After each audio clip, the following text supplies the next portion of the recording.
ಬದನೆಕಾಯಿನ ಹೆಚ್ಚದು ಒಂದು ಕಲೆ ಅನ್ಕೋಬಹುದು. ಯಾಕಂದ್ರೆ ಬದನೆಕಾಯಿ ಸ್ವಲ್ಪ ಆ ಕಡೆ ಈ ಕಡೆ ಆಯ್ತು ಅಂದ್ರೂ ಕೂಡ ಕಹಿ ಬಂದ್ಬಿಡುತ್ತೆ.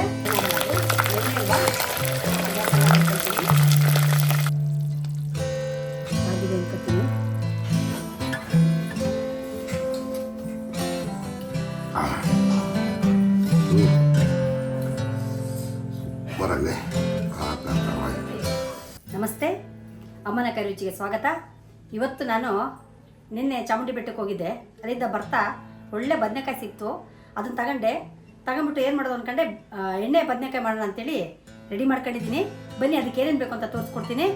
ಅದಕ್ಕೆ ಬೇಕಾಗಿರೋದು ಚಿಕ್ಕ ಚಿಕ್ಕ ಬದನೆಕಾಯಿನ ಹೆಂಗೆ ಕಟ್ ಮಾಡ್ಕೊಳ್ಬೇಕು, ಯಾವ ಪ್ರೊಸೀಜರಿಂದ ನಾನು ನಿಮಗೆ ತೋರಿಸ್ತೀನಿ. ಒಂದು ದೊಡ್ಡ ಹೋಳು ತೆಂಗಿನಕಾಯಿ ತುರಿ ತಗೊಂಡಿದ್ದೀನಿ, 2 ಬೆಳ್ಳುಳ್ಳಿ, 4 ಟೊಮೊಟೊ, ಕೊತ್ತಂಬರಿ ಸೊಪ್ಪು, 1 ನಿಂಬೆ ಗಾತ್ರದ ಹುಣಸೆ ಹಣ್ಣು.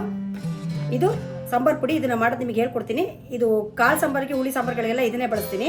ಇದಕ್ಕೆ ಕೆಲವೊಂದು ಕಾಳುಗಳನ್ನ ಹಾಕಿ, ಗರಂ ಮಸಾಲೆಗಳನ್ನ ಹಾಕಿ ಪುಡಿ ಮಾಡಿರ್ತೀನಿ. ಇದು ಹಚ್ಚ ಖಾರ ಪುಡಿ, ಉಪ್ಪು, ನೀರುಳ್ಳಿ ಇಷ್ಟನ್ನು ಸೇರಿಸಿ ನಾನು ಮಿಕ್ಸಿ ಗ್ರೈಂಡ್ ಮಾಡ್ಕೊಂಡು ಬದನೆಕಾಯಿ ಹೆಚ್ಚೋದು ಹೆಂಗೆ ಅಂತ ತೋರಿಸ್ಕೊಡ್ತೀನಿ.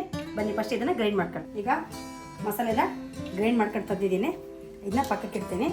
ಪಕ್ಕಕ್ಕಿಟ್ಟು ಬದನೆಕಾಯಿನ ಹೆಚ್ಚದು ಒಂದು ಕಲೆ ಅನ್ಕೋಬಹುದು. ಯಾಕಂದರೆ ಬದನೆಕಾಯಿ ಸ್ವಲ್ಪ ಆ ಕಡೆ ಈ ಕಡೆ ಆಯಿತು ಅಂದ್ರೂ ಕೂಡ ಕಹಿ ಬಂದ್ಬಿಡುತ್ತೆ. ಅದಕ್ಕೆ ನಾನು ಈ ಅರಿಶಿನ ಪುಡಿ ಹಾಕಿರೋ ನೀರನ್ನ ತಗೊಳ್ತೀನಿ. ನೀರಿಗೆ ಅರಿಶಿನ ಪುಡಿನ ಹಾಕ್ತೀನಿ. ನೀರಿಗೆ ಅರಿಶಿನ ಪುಡಿ ಹಾಕಿ ಬದನೆಕಾಯಿ ತೊಟ್ಟು, ಯಾಕಂದರೆ ಇದು ಎಣ್ಣೆ ಬದನೆಕಾಯಿ ಆಗಿರೋದ್ರಿಂದ ಸ್ವಲ್ಪ ತೊಟ್ಟು ಇರಲೇಬೇಕು. ಅದಕ್ಕೆ ಸ್ವಲ್ಪ ತೊಟ್ಟು ಕಟ್ ಮಾಡಿ ನೋಡಿ ಈ ರೀತಿ. ಏನಾದರೂ ಹುಳ ಇದ್ರೂ ಕೂಡ ಗೊತ್ತಾಗುತ್ತೆ ಅನ್ನೋ ಕಾರಣಕ್ಕೆ 4ರಿಂದ 5 ಪೀಸನ್ನ ಈ ರೀತಿ ಮಾಡ್ಕೊಳ್ತೀನಿ. ನೋಡಿ ಚೆನ್ನಾಗಿದೆ. ಈ ಬದನೆಕಾಯಿನ ಈ ನೀರೊಳಗೆ ಇಡ್ತೀನಿ. ಯಾಕಂದರೆ ನಾವು 5 ನಿಮಿಷ ಮಾಡೋದು ಆ ಕಡೆ ಈ ಕಡೆ ಆಯಿತು ಅಂದ್ರೂ ಕೂಡ ಬದನೆಕಾಯಿ ಕೆಡಬಾರ್ದು ಅನ್ನೋ ಕಾರಣಕ್ಕೆ ಆ ರೀತಿ ಇಡ್ತೀನಿ. ಇವಾಗ ಬದನೆಕಾಯಿನ ಇಲ್ಲಿ ಅಷ್ಟದ ನೀರಲ್ಲಿ ಹಾಕಿದ್ದೀನಿ ನೋಡಿ. ಇದು ಪ್ರತಿಯೊಂದನ್ನು ಈ ರೀತಿ ನೋಡಿರ್ತೀನಿ. ಯಾಕಂದರೆ ಹುಳ ಏನಾದರೂ ಇದ್ದರೆ ಚೆನ್ನಾಗಿರೋ ಕಾರಣಕ್ಕೆ ಚೆನ್ನಾಗಿರೋ ಬದನೆಕಾಯಿಗಳನ್ನೇ ಮಾತ್ರ ನಾನು ಆಯ್ಕೆ ಮಾಡ್ಕೊಂಡು ತಗೊಂಡಿದ್ದೀನಿ. ಈ ಅರಿಶಿಣದ ನೀರಿಂದ ತೆಗೆದುಬಿಟ್ಟು ಸ್ವಲ್ಪ ಮತ್ತೆ ಇನ್ನೊಂದು ನೀರಲ್ಲಿ ತೊಳಿತೀನಿ.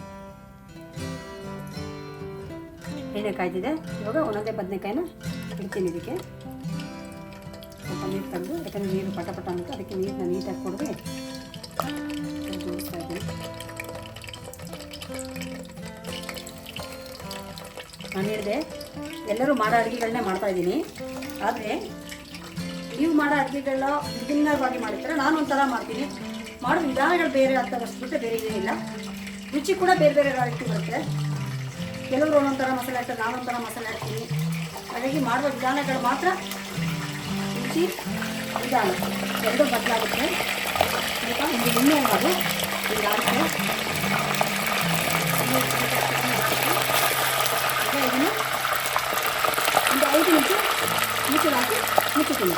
ನಾನಿಂದ ಎಣ್ಣೆ ಬದನೆಕಾಯಿ ಅಂತೇಳಿ ನಾನು ಇದನ್ನು ಎಣ್ಣೆಲೆ ಈ ಥರ ಕಂದಿಸ್ಕೊಂಡು ಆಮೇಲೆ ಮಾಡ್ತೀನಿ. ಯಾಕಂದರೆ ಏನಾದರೂ ಕೈ ಎಲ್ಲ ಇದ್ರೂ ಹೋಗುತ್ತೆ, ರುಚಿ ಬರುತ್ತೆ ಅನ್ನೋ ಕಾರಣಕ್ಕೆ ನಾನೀಗ ಮುಚ್ಚುತ್ತಾ ಇದ್ದೀನಿ. ಒಂದು 5 ನಿಮಿಷ ಬೇಯಲಿ ಉರಿಲಿ.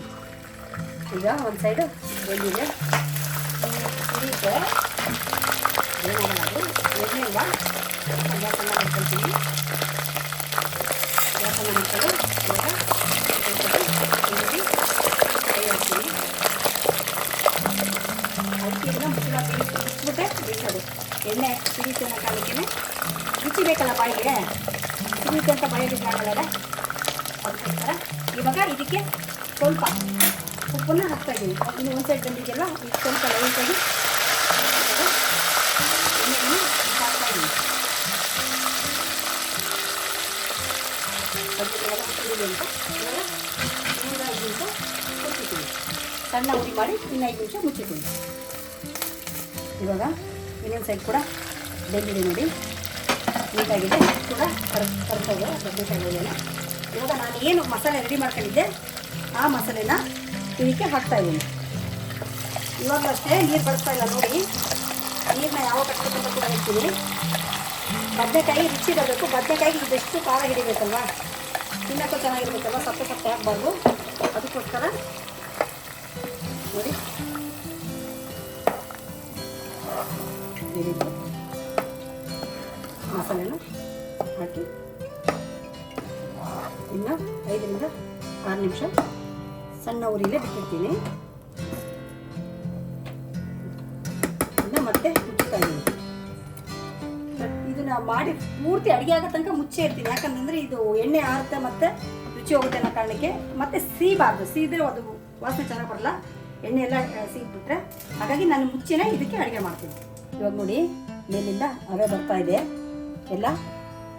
ಬದನೆಕಾಯಿ ಮುಕ್ಕಾಲು ಭಾಗ ಬೆಂದಿರುತ್ತೆ. ಇವಾಗ ಇದನ್ನು ಮೆಲ್ಲಕ್ಕೆ ಇದ ರೀತಿ ಮುಚ್ಚಳ ತೆಗಿತೀನಿ. ಮುಖಕ್ಕೆ ಆರುತ್ತೆ, ನೋಡ್ಕೊಳ್ಳಿ ತೆಗೀರಿ ನೋಡಿ. ಇವಾಗ ತೆಗೆದ ತಕ್ಷಣ ಕೈ ಆಡಿ, ಯಾಕಂದರೆ ಮುಖಕ್ಕೆ ಆರುತ್ತಲ್ವ. ಯಾವುದೇ ಇಲ್ಲಿ ನೀರು ಬಳಸಿರೋದ ಕಾರಣ ಹಿಂಗಂತ ಇದೆ ಅಷ್ಟೇ. ಇದು ಈ ರೀತಿ ಬೇಯ್ತಾ ಇದೆ. ಇವಾಗ ನಮಗೆ ಎಷ್ಟು ಪ್ರಮಾಣ ನೀರು ಬೇಕು ಅಷ್ಟು ಪ್ರಮಾಣ ಇದಕ್ಕೆ ನಾನು ಬಳಸ್ಕೊಳ್ತಾ ಇದ್ದೀನಿ. ನಾನು ಹೆಚ್ಚಿಗೆ ನೀರು ಹಾಕಲ್ಲ. ಇದು ಏನು ನೀರು ಅಂತಂದರೆ ನಾನೀಗ ಗ್ರೈಂಡ್ ಮಾಡಿದ್ದನ್ನು ಇದಕ್ಕೆ ಹಾಕಿದೆ. ಅದ್ರ ಜಾರೆಲ್ಲ ತೊಳೆದಿದ್ದ ನೀರನ್ನ ನಾನು ಇದಕ್ಕೆ ಬಳಸ್ತೀನಿ. ಯಾಕಂದರೆ ಜಾರ್ ತೊಳೆದಿರೋ ನೀರನ್ನ ವೇಸ್ಟ್ ಮಾಡಲ್ಲ. ನಾನು ಚಿಕ್ಕವಳಿದ್ದಾಗ ಒಳಕಲ್ಲಲ್ಲಿ ಖಾರ ರುಬ್ತಾ ಇದ್ರು ನಮ್ಮ ಮನೇಲಿ ನಮ್ಮಮ್ಮವರು.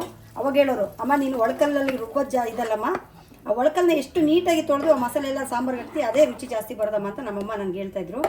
ಅದಕ್ಕೋಸ್ಕರ ನಾನು ಅದನ್ನೇ ಆ ಪದ್ಧತಿನೇ ಇಲ್ಲಿ ಕೂಡ ಬಳಸ್ಕೊಂಡಿದ್ದೀನಿ. ಜಾರಲ್ಲಿ ಒಂಚೂರು ಮಸಾಲೆ ಬಿಡಲ್ಲ, ಈ ರೀತಿ ತೊಳೆದು ಒಂದು ಇದಕ್ಕೆ ಹಾಕ್ಕೊಂಡು ನಾನು ಬಳಸ್ಕೊಳ್ತೀನಿ. ನೋಡಿ ಈ ಹಂತಕ್ಕಿದೆ. ಇವಾಗ ಇದನ್ನೊಂದು 10 ನಿಮಿಷ ಕುದಿಬೇಕು. ನೋಡಿ ಬದನೆಕಾಯಿ ತೋರಿಸ್ತೀನಿ, ಬೆಂದಿದೆ ನೋಡಿ. ಹಾಂ 50% ಬೆಂದಿದೆ. ಇವಾಗ ನೀರಲ್ಲಿ 50% ಬರುತ್ತೆ. ಯಾಕಂದರೆ ಕಾಲು ಭಾಗ ಎಣ್ಣೆ ಬೆಂದಿದೆ, ಕಾಲು ಭಾಗ ಮಸಾಲೆ ಬೆಂದಿದೆ. ಇನ್ನು ಉಳಿದಿರೋ ಭಾಗನ ನೀರು ಹಾಕಿದ್ದೀನಲ್ಲ, ಈ ನೀರಲ್ಲಿ ಬೇಯಬೇಕಿದೆ. ಆಗಿದೆ ಅನ್ಕೋತೀನಿ, ನೀಟಾಗಿದೆ. ಬದನೆಕಾಯಿ ಒಂದು ಬೆಂದಿದೆಯಾ ನೋಡ್ತೀನಿ. ಬೆಂದಿದೆ ಬದನೆಕಾಯಿ ಕೂಡ. ಎಣ್ಣೆ ಬದನೆಕಾಯಿ ರೆಡಿಯಾಗಿದೆ. ಇದು ಅನ್ನದ ಜೊತೆ ಆಗಲಿ, ರೊಟ್ಟಿ ಜೊತೆ ಆಗಲಿ, ದೋಸೆ ಜೊತೆ ಆಗಲಿ, ಪ್ರತಿಯೊಂದಕ್ಕೂ ಇದು ಚಪಾತಿ ಕೂಡ ಚೆನ್ನಾಗಿರುತ್ತೆ. ಪ್ರತಿಯೊಂದಕ್ಕೂ ಸರಿ ಹೋಗುವಂಥ ಬದನೆಕಾಯಿ, ಎಣ್ಣೆ ಬದನೆಕಾಯಿ ರೆಡಿಯಾಗಿದೆ. ಊಟ ಮಾಡಿ ನೋಡಿ ರುಚಿ ಹೇಳ್ತೀನಿ ಹೆಂಗಿದೆ ಅಂತ. ಗ್ಯಾಸ್ ಆಫ್ ಮಾಡಿದ್ದೀನಿ. ಸಾಂಬಾರು ಕೂಡ ಆಗಿದೆ. ಈಗ ಎಣ್ಣೆ ಬದನೆಕಾಯಿನ ಹಾಕ್ಕೊಳ್ತಾ ಇದ್ದೀನಿ. ತಿಂದ್ಬಿಟ್ಟು ರುಚಿ ಹೇಳ್ತೀನಿ ಹೆಂಗಿದೆ ಅಂತೇಳಿ. ನೀವು ಕೂಡ ನಿಮ್ಮ ಮನೇಲಿ ಮಾಡಿ ನನಗೆ ರುಚಿ ಹೆಂಗಿದೆ ಅಂತ ತಿಳಿಸಿ. ನಾನು ಹೇಳಿದೆ ಪ್ರತಿಯೊಬ್ಬರು ಮಾಡೋದು ಒಂದೇ ಅಡುಗೆಗಳನ್ನ, ಅದರಲ್ಲಿ ರುಚಿ ಮತ್ತು ವಿಧಾನ ಎರಡೂ ಬೇರೆ ಬೇರೆ ರೀತಿ ಇರುತ್ತೆ ಅಂತ. ಇವಾಗ ರುಚಿ ನೋಡುವ ಹೆಂಗಿದೆ ಅಂತ. ಬಾಯಿ ನೀರು ಬರ್ತಾಯಿದೆ. ಅನ್ನ ಕೂಡ ಬಿಸಿ ಬಿಸಿ ಇದೆ, ಹೊಗೆ ಬೇರೆ ಬರ್ತಾಯಿದೆ. ನೋಡೋಣ.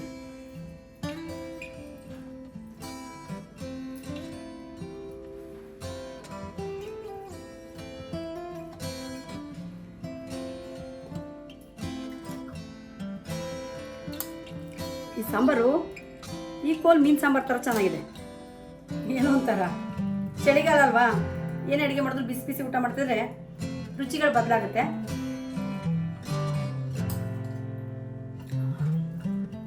ಚೆನ್ನಾಗಿದೆ. ಬದನೆಕಾಯಿ ಬಿಸಿದೆ.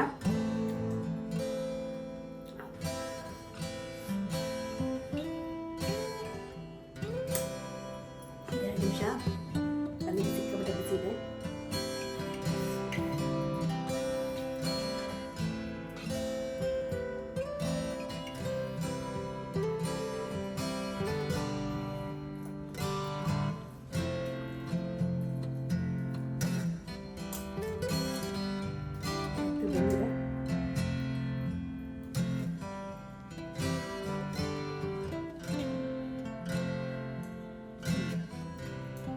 ಎಣ್ಣೆಲೆ ಬೆಂದಿರೋದ್ರಿಂದ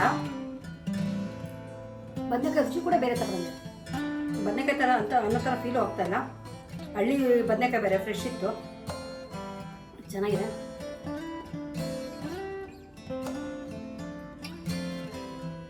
ಸಿಪ್ಪೆಲ್ಲ ಸಪ್ರೇಟು, ಭಾಳ ಬದನೆಕಾಯಿ ಸಪ್ರೇಟ್ ಎಷ್ಟು ಚೆನ್ನಾಗಿದೆ ಅಂದರೆ